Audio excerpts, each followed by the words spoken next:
Inaugurada em Manoel Urbano, no Seringal Nova Macapá, a empresa terá 190.200 hectares para aplicar o manejo madeireiro em um ciclo de 30 anos. O investimento de 60 milhões de reais é resultado da união do Fundo de Investimento Português Domínio Capital com um empresário de Rondônia.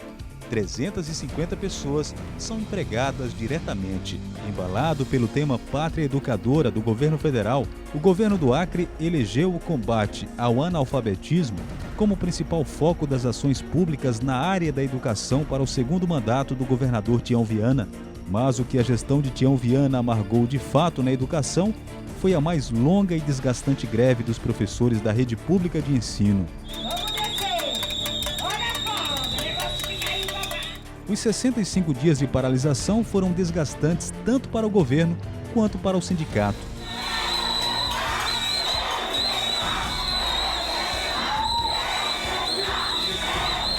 Com o parlamento, a relação do governo também não foi tão harmônica. No início do ano, o governador Tião Viana reuniu os deputados e usou o termo convivência pacífica para tratar das relações entre os poderes, já com Ney Amorim como presidente da ALEAC. A expressão não foi compreendida pelo parlamento. 2015 foi um dos anos mais difíceis do Executivo com a Assembleia Legislativa. A revolta dos nanicos, que criou a Frente Parlamentar Alternativa, foi o episódio que melhor exemplifica a convivência pouco pacífica entre o Legislativo e o Executivo acreanos. O PSDC não quer acreditar nessa retaliação, porque o PSDC não deu motivo ao Partido dos Trabalhadores em deslealdade. Somente o contrário, porque votei muita coisa aqui nessa casa contra o meu coração. Mas, quando segui o meu coração, eu estava certo. Quando não segui, eu estava errado.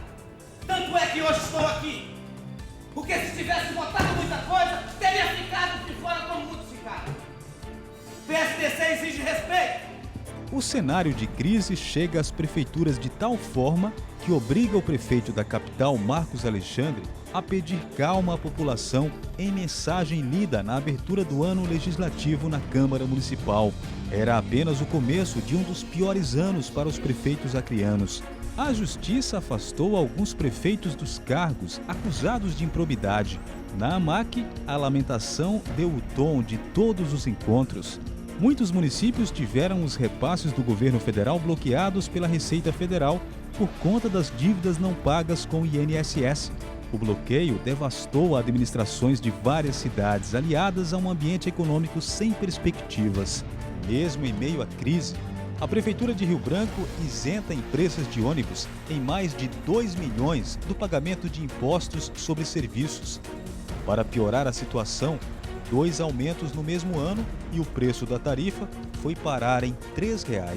A cheia traz ministro da Integração Nacional e ministro da Previdência ao estado do Acre. A maior cheia da história do Acre agravou o cenário econômico de crise vivida pelo comércio regional durante todo o ano. A presidente Dilma vem ao Acre prestar solidariedade às vítimas da cheia e entregar casas do projeto habitacional Cidade do Povo. Sem sombra de dúvida, o Acre e esses municípios atingidos terão prioridade no atendimento no que se refere às populações de áreas atingidas. Dias depois, Rio Branco acompanha a mobilização nacional que pede o Fora Dilma, o início de um movimento articulado da oposição que defende o impedimento da presidente da República. O governador Tião Viana vê início das mobilizações como golpismo. Foi um golpe praticado por uma pessoa que todos os indícios confirmam ser um bandido, que devia estar preso, que infelizmente está dirigindo uma instituição da democracia. Eu espero que a justiça seja feita e qualquer crítica à presidenta da República é natural e faz parte da democracia e de um momento difícil que o Brasil está vivendo, de economia, como os Estados Unidos viveram, como a Europa viveu.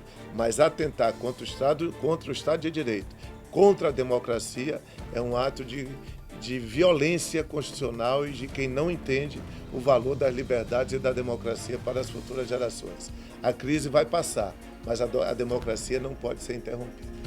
Na Câmara de Vereadores, com sessões realizadas à noite no prédio da ALEAC por causa da enchente, sindicalistas ligados aos trabalhadores em transporte e militantes radicais do PT entram em confronto. Iniciava a polêmica em torno da isenção às empresas de ônibus da capital. A TV Gazeta flagra a briga dentro do parlamento, mas a polícia prende apenas um sindicalista e deixa militantes livres.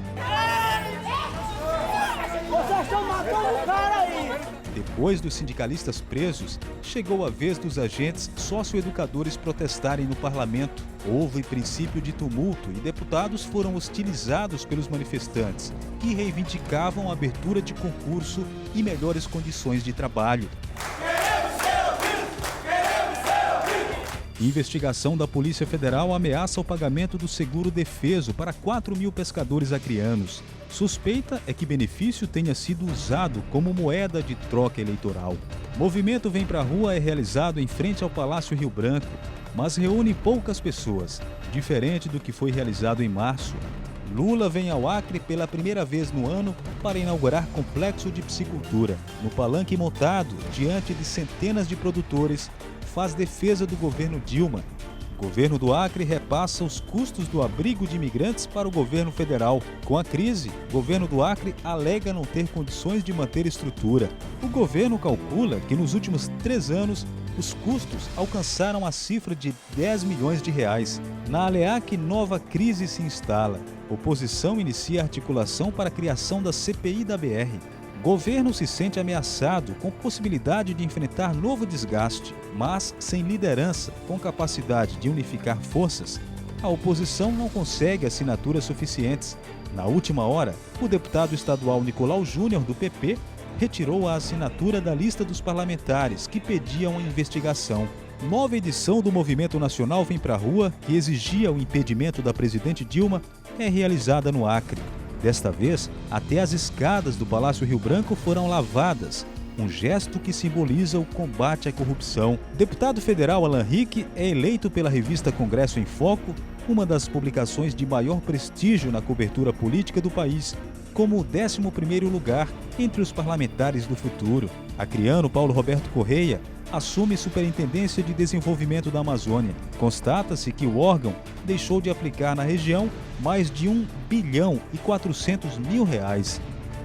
Vereadora denuncia caos na educação de Rio Branco.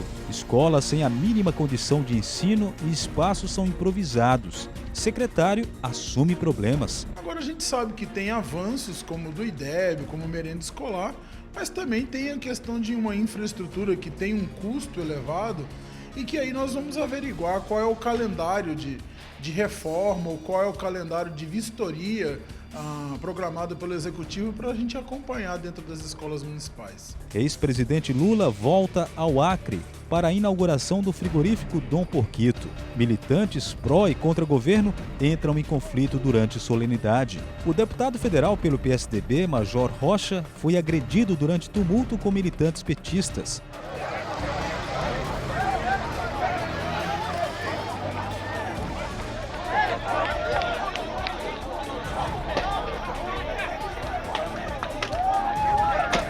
Na capital, Câmara de Vereadores aprova aumento da passagem para R$ 3,00. Estudantes encheram as galerias da Câmara para pressionar os vereadores a não aprovar projeto do prefeito Marcos Alexandre de aumento da passagem e manutenção da isenção às empresas de ônibus. O projeto do prefeito foi aprovado.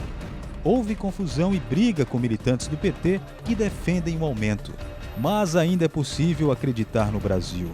Mesmo no país marcado por escândalos de corrupção, a honestidade ainda predomina. Em Cruzeiro do Sul, garis encontraram bolsa em terreno baldio com mais de R$200 mil em cheques e entregaram os valores na delegacia do município. A polícia descobriu que os cheques tinham sido roubados de um empresário uma semana antes. O exemplo de honestidade provou que ainda podemos acreditar no futuro melhor. Você vai ver a seguir na retrospectiva da TV Gazeta. Um ano difícil para a segurança pública. Penitenciárias lotadas, crimes bárbaros e o terror instalado pelas facções criminosas. É daqui a pouco, depois do intervalo.